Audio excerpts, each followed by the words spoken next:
Hey guys, it's me again, Sophia here, and I have long awaited to do a video this exclusive about my hair loss, but I thought, like, as I build my channel and as I continue to make more vlogs and more content, I think that I need to start with more singular topics and really hit them on the head, and then, you know, put out there what people are looking for first before I just start talking about my life. Really, the background of why I wanted to make this video was because when I had first started losing hair, I was all over YouTube. Like, I was searching so hard for just somebody to talk about this specific form of hair loss. And I found a few girls who were talking about it, but it was very far and few and in between. Like my hybrid outfit right now, my dog pajamas. So I was in dire search for just somebody to talk about this form of hair loss and really explain it and talk about their experience exclusively, give advice, you know, stuff like that. Because the main form of hair loss that is really talked about on the internet is something called female patterned hair loss or male patterned hair loss, which is like something that typically occurs later in life, but it's really a prominent balding of the upper scalp area, and your hair gets very thin and it's genetic. And then there's this other form of hair loss that women experience but don't really talk about, and it's called Telogen Effluvium. And this is a actually very common form of hair loss that women experience at some point in their life normally, but it's just not really, it's not as well understood and researched as androgenic alopecia, and it's also not normalized like androgenic alopecia is. Not that any form of hair loss is totally normalized, societally accepted, which is a shame, but Telogen effluvium is just kind of this subcategoric form of hair loss that not a lot of people talk about because they think it's very foreign, they think it's very random to them, but actually it's very common.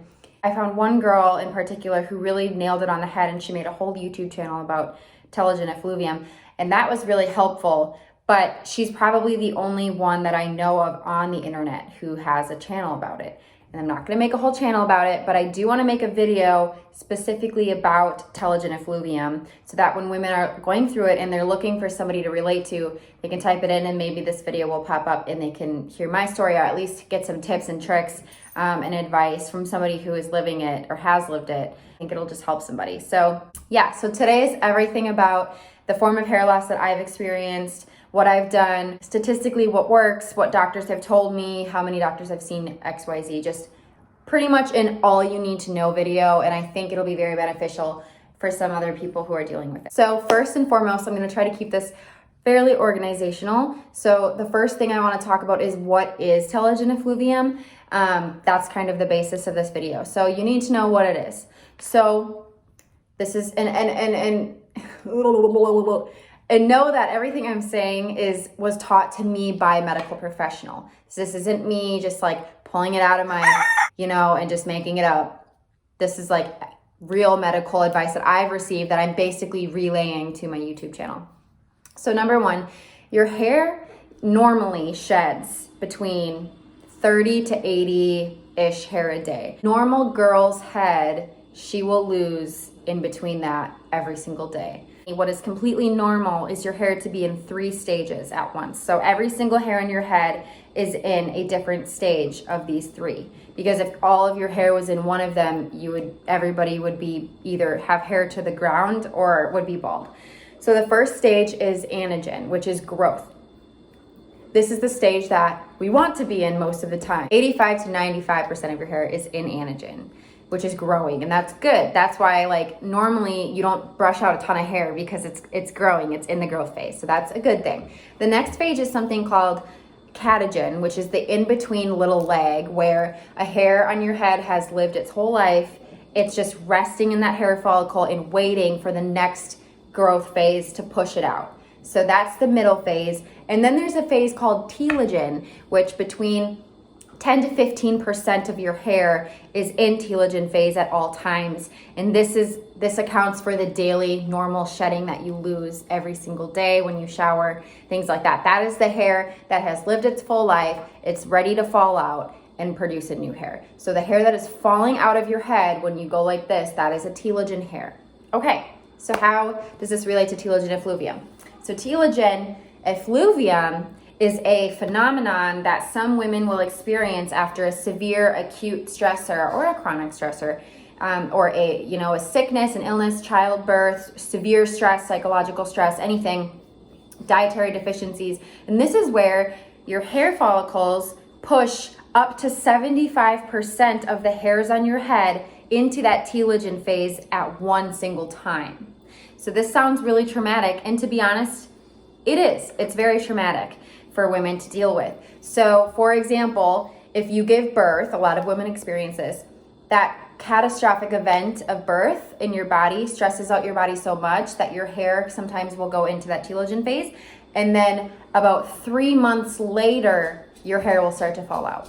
And so why does it take 3 months? It's because when the telogen hair first comes into the follicle and it's ready to fall out, it waits for a new hair to grow in. So it usually lags for about 3 months-ish, and then that hair will fall out.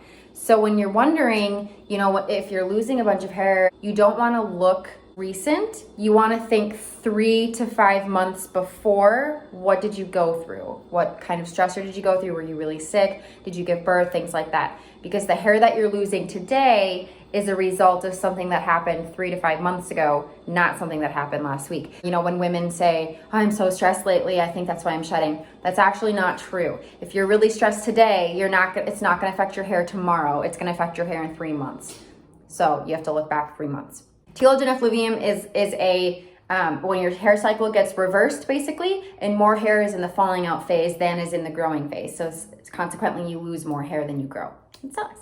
That's what it is. Number 2 is how long does it typically last? So acute telogen effluvium is when you have a very big stressor. So say you had a crash diet and it lasted a month, okay? And say you lost 25 pounds. That's a huge stressor on your body. Something to know is that the hair on your head is made of protein and vitamins and minerals. And when you go through a severe stressor, your body, your blood flow needs to protect your vital organs like your heart, your liver, your kidneys, your stomach, things like that. And so in that severe stressor, your blood flow goes away from your scalp because we don't really, at the end of the day, the body doesn't need hair. It doesn't really care about hair. And so the blood flow will go to places that matter. And then subsequently, over time, you're not getting blood flow to your hair, which causes all of those hairs to die and go into telogen. So if you crash dieted, you lost 25 pounds, your blood flow stopped going to your head, 3 months later, you're going to lose all of that hair that died in that moment. The bad part of telogen effluvium that kind of sucks is, some people will say, what can I do about it? And the answer is literally wait it out. There is no other thing you can do. The hair that is falling out today is dead, and it died 3 to 6 months ago, and there is nothing you can do to go back and undo what died. So you just have to wait it out, let the hair come out. You will thin out a bit, but it will grow back. So that's kind of the next topic is how long does it last? When does it grow back? What does that look like? So for me personally, 2 summers ago, my now husband and I, we went through a very hard time. We broke up for a couple weeks. It was obviously very sad because we love each other. But I had not eaten for 2 weeks, and I lost a lot of weight in that short window of time. On top of that, I started grad school, and it was a new state, a new thing, very stressful. So all of that stress jumbled together. I started to shed my hair in late October. So again, it happened in July. I didn't start shedding till October. So in October, I started losing about 100 to 150 hair a day. And then it was just coming out and coming out. And then it lasts for about, the intense shedding lasts for about 3 to 4 months of a lot of it coming out. And then it starts tapering off. So then you get into it starts slowing down. And hopefully most of the time it halts and your hair goes back to normal. It goes back to the growing phase, and you usually regain all of the hair you shed. So that's a great thing, right? If you are losing your hair from something called telogen effluvium, just know that once you correct that stressor, it's all gonna come back. That's awesome. So the next thing is, what about when you don't know your triggering event? So something that the doctors told me was it's super vital to know your trigger, because that's what you can reverse, and then your hair will follow. So say your trigger was you got COVID and you were really sick in your body, you had a fever and everything happened. So you lost a bunch of hair. Okay, that is a trigger that already fixed itself when you got over COVID. So you don't have to worry about it. In that case, you literally just have to wait for your body to recalibrate and you'll grow it back. That's like perfect scenario. In another case, say you have some vitamin deficiencies, some blood work that you need to get done to figure out what is causing your hair loss. This was my case. So though I did have a lot of psychological stress that I think initiated it, I also got a bunch of blood work done and found that I was very iron deficient, very vitamin D deficient, and very zinc deficient. Those are 3 vital nutrients for hair growth, according to my doctor. And so I had to supplement for about 6 months of very high doses of that to kind of get my shedding to slow down. So my case is I have been shedding, I'm getting sweaty.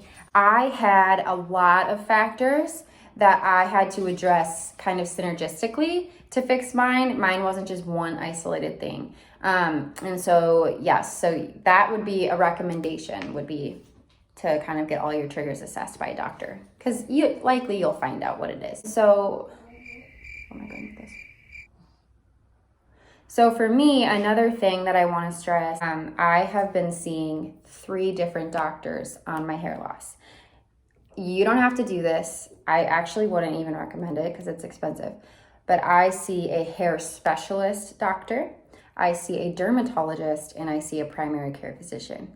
And I found that the synergy of these 3 is really working for me. They're able to give me, thankfully, the same diagnosis, and they're able to kind of counteract it from different angles. The thing I want to talk about is the diagnosis of telogen effluvium. So the diagnosis comes in different ways. They can do a lot of things. For me, I had a hair pull test. So that is when the doctor will take about 40 to 50 strands of hair, so probably like this, and they will pull from the root, and they will yank pretty hard, but they'll pull, and if more than 4 hair come out in that pull, it is positive for telogen effluvium. When I had it done, I had about 6 to 10 hair come out all around my head. And so that's another thing. Telogen effluvium is distinguishable from androgenic alopecia in the fact that it is a diffuse thinning. So in women with genetic androgenic alopecia, where you have the balding in the front, that is a distinct form of hair loss where your hair actually dies over time and it grows thinner and thinner every cycle. And that takes place mostly in the front until you just kind of go really, really see-through all up here. So that's totally different. We're not talking about that in this video. I tested negative for that. I do not have androgenic alopecia, thank goodness. But so that is another thing your doctor will distinguish between for you. But if they're pulling on your hair all over and you're losing hair, back here, and you're losing hair up here and from the sides, another defining factor is you'll lose a lot in the temples for telogen effluvium. So now it's growing back, thank goodness. But before I had no hair. It looked like this. It all shed out all around my hair. That is distinguishable of telogen effluvium for sure. So again, it's all over your head. You will lose hair everywhere and you'll just feel like your ponytail is getting smaller. Another thing which my doctor did, which was so helpful, is she took a microscope and she plugged it into a computer screen and she put it on my hair follicles. And she looked for something called miniaturization. So miniaturization is not a sign of telogen effluvium. That is actually a sign of androgenic alopecia. So if you have hair follicles with tiny little wispy hair in them that are very tiny compared to other strong hair, that is more likely androgenic alopecia, where you're thinning over time and it's not reversible. And then telogen effluvium, you'll see a lot of all your hair is strong and thick in diameter and dark, and they're all uniform. There's 2 to 3 hairs coming out of every follicle, and that is what my scalp showed. So I did have a lot of hair still growing in normal diameter and strength, and that's distinguishable of telogen effluvium. So that can be super reassuring. I mean, ask your dermatologist if they can do a microscope test for you and show you on a screen of what your hair looks like at the shaft and at the follicle. That can be really, really helpful. And reassuring when you see that it's all growing normally and the same thickness as everything else. It's just a shedding issue. It's not a growth issue. So that's telogen effluvium. Again, shedding issue, not a growth issue.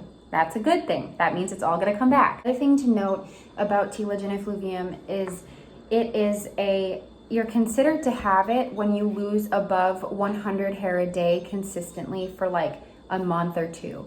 So Sometimes you'll just have seasons where you shed a little more, but it's not really anything noticeable. That is not telogen effluvium. Telogen effluvium is distinguishable by the fact that you are losing far over 100 hair a day for a long period of time.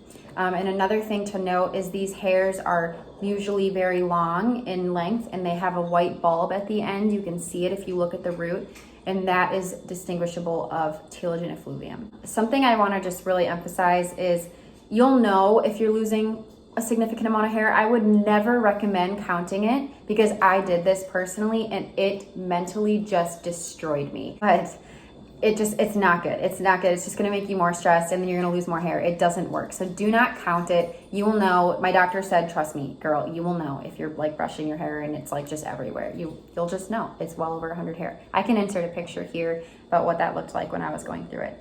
But yeah, so that's another thing about it as well. What I found was that my stress, my psychological stress from shedding hair was continuing my hair shedding. So here I had these initial triggers that were physiological, psychological, I was stressed out, and then I had some vitamin mineral stuff, right? But then I stressed myself up so much about my hair loss that then that psychological stress continued my shedding for about 8-9 months. So I was not the normal case. I was shedding into all the way through September. So I just now am starting to see my hair stop shedding. Now in this video, I kind of want to go into the main part, which is like my advice from my personal experience, kind of what you can do, kind of what I did, just so you can get some ideas. Number one, most importantly, is, and take this from somebody who took way too long to figure it out, is try to prioritize mental health first. So no matter what is triggering your hair shedding, if you are continuing to freak yourself out about your hair shedding, the shedding will continue beyond what it normally should have. So see a counselor, journal, go on walks, do yoga. Try so hard to remind yourself that this is temporary. My hair will grow back. It will be completely normal. It's all good. I've went through this before 5 years ago, and my hair shed so much for 6 months and it grew back thicker than it was before it shed. So take heart in that. There's a good chance you'll have even better hair when this is all over. Look forward to that. Look forward to that and just try to hold out, wait it out, be patient, just get through it, do what you have to do, but try not to stress yourself out about it because that will continue it and you don't want to do that. Number two, stay off the internet. Again, take it from me, stay off the internet. Do not go on forums, do not go on Google. Anything, do what I did. Watch girls on YouTube who have been through it, who have good advice, who have good encouragement, and call it a day. See a doctor, listen to people who have gone through it, get their advice, but then stay off of the internet. That's all I'm gonna say on that. Number three, see a good doctor. Honestly, go to a doctor. They know what blood test to run. They'll probably run your thyroid. I would recommend getting a full thyroid panel, get all of your vitamins and minerals assessed. I would recommend a hair analysis test. So that's where you have them take strands of your hair and they run it through a, centrifuge, and they decide, they see in your hair what minerals are lacking so they can help supplement the right ones. I would check your hormones, so your testosterone, your female hormones, all of that can play into it. I would just get a bunch of blood done, see where you're at, because you can't really go forward and correct things if you don't know what's wrong. So I'd recommend blood tests. As far as cosmetically, I would invest into a good scalp health shampoo. So not a shampoo that's gonna be like, thickening and biotin and all this. Don't do that. Get a shampoo that's gonna focus on the scalp. So like I use Aveda, rosemary, and mint. Rosemary and mint are both essential oils that are very, very invigorating to the scalp. They increase blood flow, they help hair growth, and it really cleans your scalp. You want a clean, fresh scalp to promote good, healthy hair regrowth. So focus on scalp health, not hair health, if that makes sense. Also, lay off all hot tools. I have not blow dried my hair in 9 months. I just let it air dry.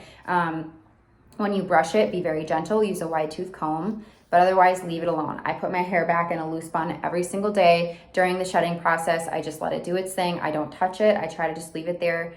that's my best advice. I'm going to talk about treatment because I know I said, realistically, yes, you have to wait it out, but there are some things you can do to speed along the process and get to a healing state faster. And that's what I decided to do this time around.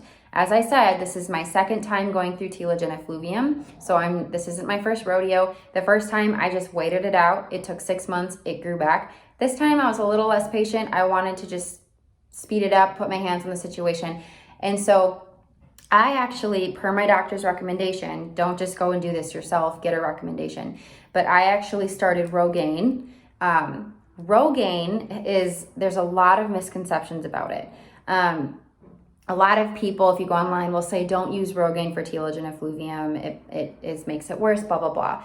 This is absolutely not the case. So the reason people say that Rogaine makes your hair fall out worse is because in the beginning, it does because it's working. So let me explain this.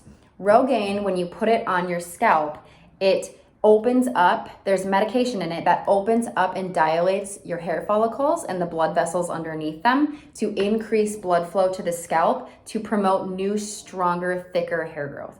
So at first, remember when you have Telogen Effluvium, you're in this lag period. Your hair cycle is reversed. So you have more hair on your head that is in the fallout phase, or it's waiting to fall out, okay, than you have growing. So when you apply Rogaine in Telogen Effluvium, yes, in the first 1 month, all of that medication is going to be working on your hair follicles and increasing that blood flow. So all of that hair that would have fallen out in the next 1 to 2 to 3 months is just being forced to fall out sooner so you can get into growth phase faster for the long run. So it's really like pick your battle. Like, would you rather wait longer and deal with the hair shedding moderately for a longer period of time and then wait even longer for your hair to grow back? Or would you rather just get it all out now, go through that little period where you have to kind of grit your teeth and deal with it, but then you're in growth phase longer and faster, and then you're done shedding sooner? So that was my decision to make. I decided I would rather just push it all out right in the beginning, make it the worst it was going to be right away so that I could be in growth phase longer and see my hair stop shedding sooner. And honestly, that's what happened. So in the first month of Rogaine, I was shedding a lot and it was really stressful, but around 2 months, it completely slowed down, and now I'm probably shedding 20 to 30 hair a day at the most. I shower every other day. I brush it out. Before Rogaine, I was losing like 50 to 100 hair a day, and now I'm losing maybe 30 at the most. So it does work. It does help with Telogen Effluvium. It just speeds it up. It's not gonna like undo the hair that was supposed to fall out already, but it will speed that process up so that you lose it faster and then you grow back more hair quicker, if that makes sense. So that's what I did. Also, I was put on light therapy, so I do have a laser cap. It's prescription strength, so it's not the ones I wouldn't recommend going online and getting like the Hair Max laser comb and all that. There's not really research behind it. They're kind of foo-foo. They're not really that great. I would recommend going to a doctor, a hair specialist, and having them prescribe you a real full pharmaceutical grade laser cap. That's what I use, and I definitely think it's working. My part is like, this is my part now. It looks like totally normal. It used to be a little wider in the front, and with the laser cap, I can see a ton of baby hairs all over my scalp growing in. It also really helped. I want to show you my progress. Like all of these baby hairs around my forehead, these were not there 4 months ago. I can guarantee it. These were not there. Since Rogaine and the laser combined, this is all growing in. So I think it's awesome. So yeah, those are my tips. Also, get a good supplement. I do iron, liquid iron. I also take vitamin D and zinc. It doesn't hurt. I also do Nutrafol. So I would highly recommend Nutrafol if you're dealing with hair loss. It's just, again, it's not going to undo the hair you're going to lose anyway with TE, but it is going to promote healthier, stronger, and more regrowth when your hair is ready to do that. So Nutrafol creates like a beautiful garden for perfect hair growth. So it's like all these different vitamins and minerals and herbs and things like that that are going to, again, just get your scalp ready for good hair. So those are my recommendations. But yes, see a doctor, have them take bloods, have them tell you what your what you're lacking, what you need therapy on, because once you find that out, you can correct it. And once you correct it, your hair is going to stop falling out. It's just how it works. But there's also other factors involved, like stress management, healthy diet, working out, being happy, laughing with your friends. Like, keep yourself plugged in. Don't shut yourself away. Don't let it kill you. Seriously, it's gonna be okay. Also, don't waste your money on those $50 to $100 bottles of stupid shampoo on the internet that say, oh, hair growth shampoo. Something my doctor told me was that is all nothing more than a marketing scheme, because shampoo is literally on your head for 30 seconds. It is not long enough. It needs at least 8 to 10 hours to sit on your head to do anything. So shampoo for hair growth is kind of like, it's not the move. It's not gonna really do anything. So don't go overboard. Just buy a nice cleansing, I would recommend peppermint scalp health shampoo, and call it a day. And don't touch your hair too much. Just let it fall out. It's gonna suck. It really is. I empathize with you so much. There is nothing worse than being a woman and feeling beautiful with your hair, and then you get out of the shower and it's just coming out everywhere. And like, I know. I've probably lost 30% of my hair since last October. It's definitely thinner. The density is so much less. I still think my part's a little wider than it used to be, but you know what? It's, at the end of the day, it is just hair. And that phrase has helped me tremendously. It is just hair. And there are so many other things in life to be concerned about and to put your heart into. I mean, just go and put your heart into something that brings you joy. Go be productive in something else. Let your hair do its thing. It's gonna do its thing. It's gonna fall out, I promise. The hair that died 3 months ago is going to fall out, and there's literally nothing you can do about it. So you might as well just fill your life with all the things that bring you joy in that waiting period, and then you can celebrate all of that regrowth when it comes, and it's gonna be wonderful. Hair loss does not define you. I actually looked into getting a wig, and I still think I'm going to purchase a wig, even though my hair is not shedding anymore. I still really think I want to get a wig and wear it. They're beautiful. You can find some really beautiful wigs online. And, you know, I'm still thinking about getting one that's super long and pretty, and who cares? Like, we can normalize wigs. It doesn't have to be a weird thing. You don't have to be losing your hair to rock a wig. Like, you can do it. You do whatever you want to do in this to make yourself feel better, and that is totally validated. That's pretty much everything you need to know about Telogen Effluvium. I can't really think of anything else at this point, but if you have any questions or you want to share your story, please do comment below, message me or whatever, and I'd love to hear. So thanks, guys.